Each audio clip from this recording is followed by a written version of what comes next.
Yeah, 1 second. Are you recording your end? No, I haven't got any recording software. Sound, I'll send it over to you then. All right, mate. No So all we problem. need to do is, can you sit a bit closer and sort of copy my framing? Yeah, then we're about the same there, and then we just need to stay central because it's going to be split screen. You on one side, me on the other, mate. Right, am I okay, yeah? Yeah, that's sound, mate. Okay. Hold on, let me shut the thing.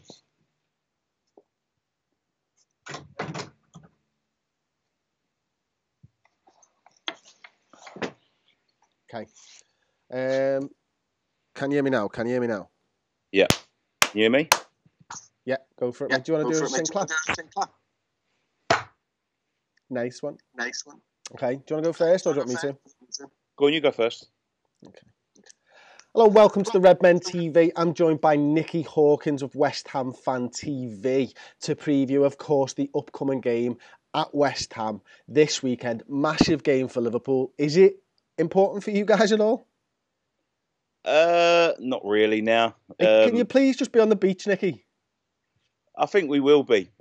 We had a big game Friday night against Tottenham. That's mathematically got us safe.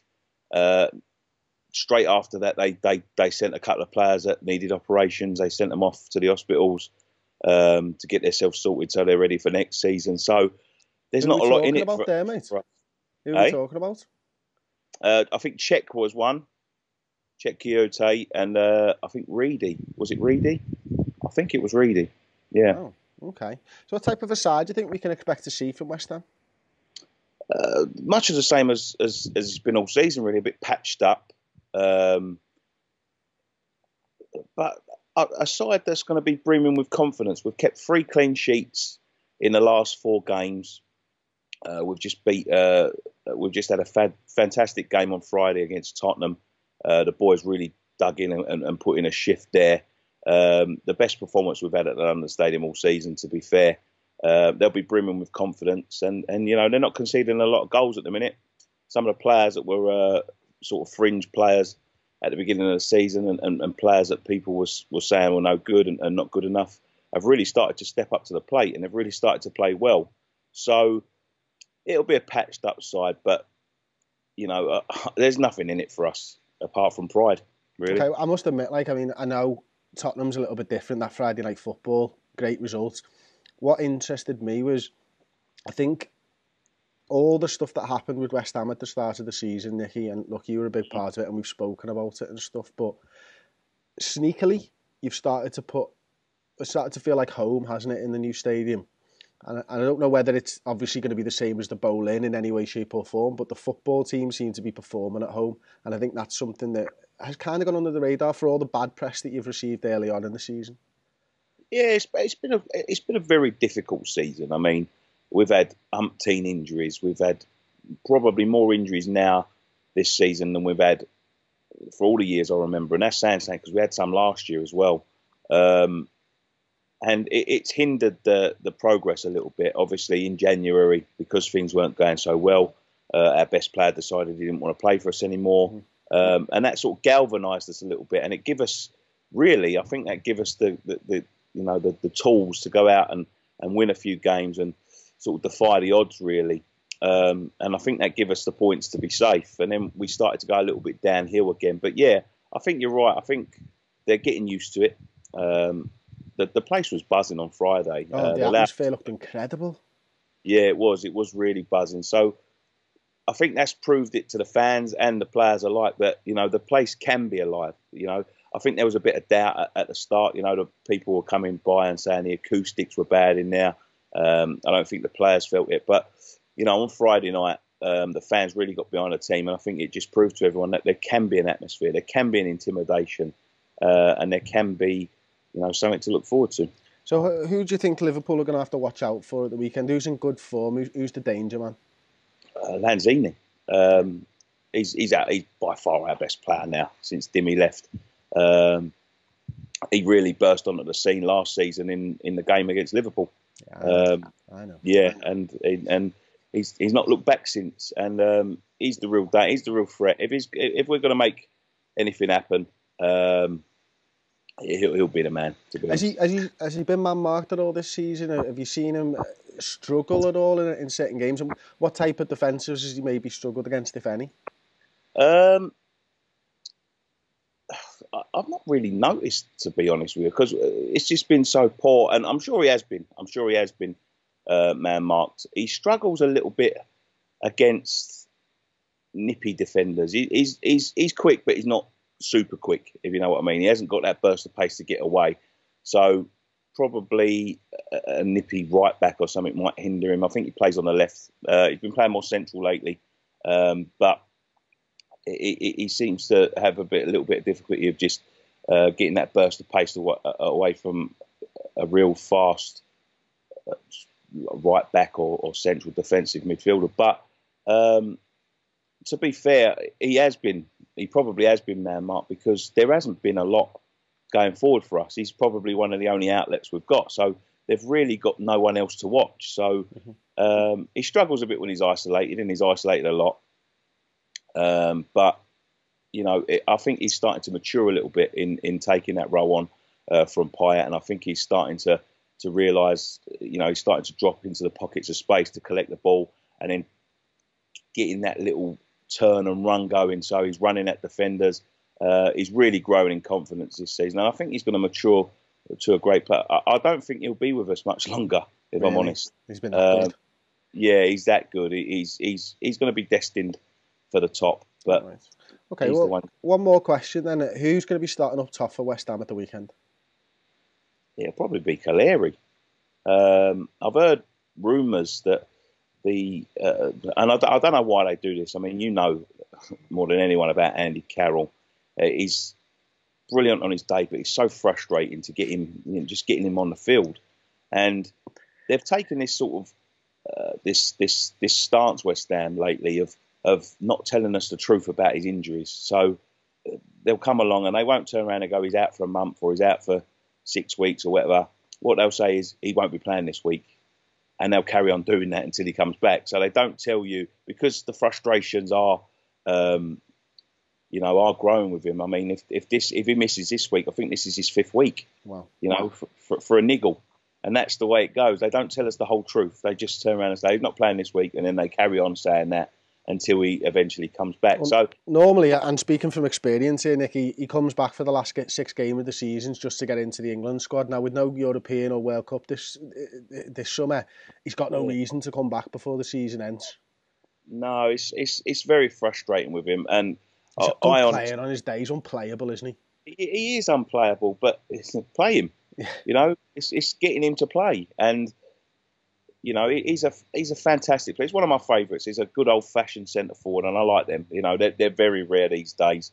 But playing him, frustration is starting to grow with him, and I think this could be, if he plays tomorrow or next week, these will be his last 2 West Ham games, because I don't see him going to China or something in the summer. Really? Wow. Yeah. You'd have an absolute field day over in that league, mate.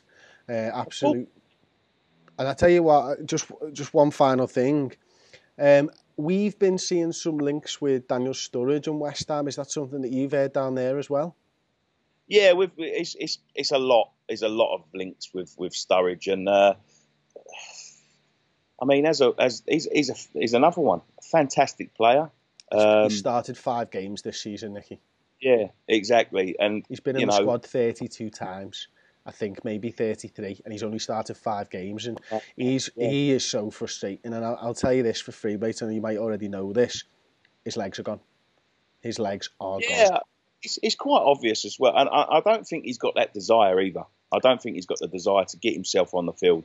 I've heard managers from the past. I think Rodgers was one that kept on saying, he doesn't try hard enough to get himself on the field, and he's always, he doesn't mind taking a sabbatical just, for the slightest of niggles that other players would play through. And maybe that's, affecting his strength and that. But we can't afford to take players on like him. Yeah. He's a fantastic player. He's an unbelievable finisher still. He's still a great footballer. Yeah. Defences are really sort of nowadays, they know I think they know that his legs are gone. He's not a threat in behind like he used to be. You can push Yeah. up 10 yards and you'll catch him if he does go past you. And it's so gutting to see from a Liverpool fan perspective, because you know there's a lot talked about Daniel Sturridge in the press and stuff. And I personally think, you know, having met him, having seen him and been around him quite a lot, he is one of the good guys in football. Now, I wouldn't like to say whether I've heard what the rumblings were, what you were talking about, whether he gets on the pitch enough and stuff. And I think from the outside, certainly, I think you're right. But whenever you go to club events, he's always there. He stops, takes selfies with kids.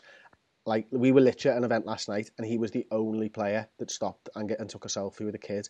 And I've seen him do that on 3 occasions, you know, when we were out in America. And he's he's well liked within the squad. Klopp really likes him apparently as a person as well. It's such a strange one, but ultimately I think his body's failed him. And this is when you realise that footballers have short careers. And look, if he does go to West Ham, he can still be a top player for somebody as long as the manager understands his limitations. And I don't know, with your record with Andy Carroll, if Daniel Sturridge was to go there, as you say, you need players on the pitch. Yeah, that's the problem. I'll take him all day long if it was a Daniel Sturridge coming from, you know, 2-3 seasons ago when he was you know, playing regularly. But we can't take that gamble. He's going to be on a higher wage. He's going to be on you know, a big contract. He won a long contract as well, I'm sure. And we can't afford to carry passengers now. Mm-hmm. And I feel with the Carroll situation, he earns £100,000 a week. And I read yesterday we've had him for 5 seasons, and he's missed 3 seasons of the 5 on £100,000 a week. And that's why I think we find ourselves consistently sort of getting bogged down, you know, because you can't get players like that. You know, the players forwards, can you? No, you can't. Definitely not forwards. That's the one position you can't afford to sort of makeshift. There's no makeshift for a centre forward. There's no teaching. You can teach a centre forward to defend, but you can't teach a centre back to score goals. Yeah. Okay. So, yeah.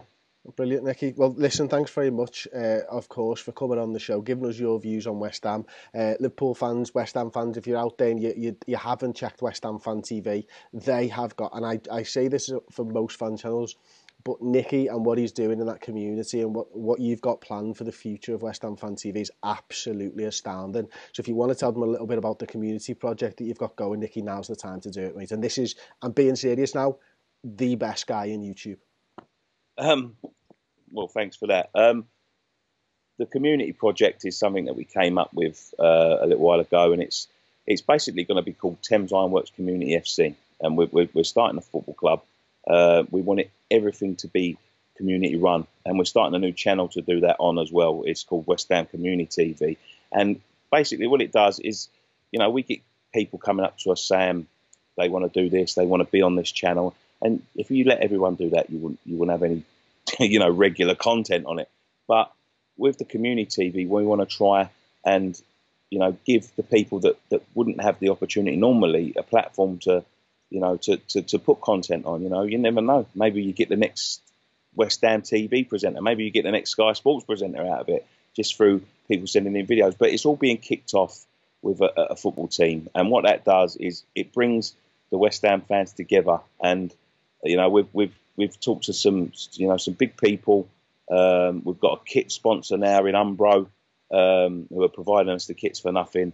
They've sort of backed the project, and it's going to be just a football team made up of the community, edited by the community, played by the community.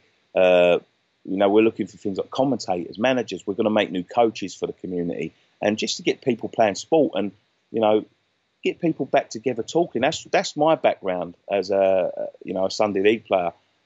That's where we came from, and there's no better tool than football to get you talking and making friends.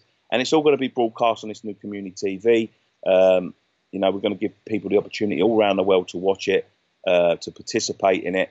We're going to be selling things like programs to raise money, and it's really got a lot of people talking, and I'm really excited about it, actually. Nicky, congratulations, mate. I'm buzzing to find out what you do with that. I always look forward to West Ham Fan TV videos whenever I get the time to watch.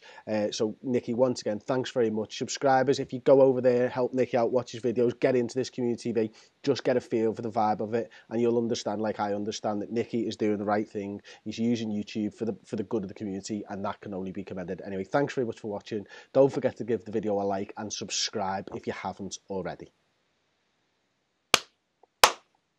Okay, I'm just going to cut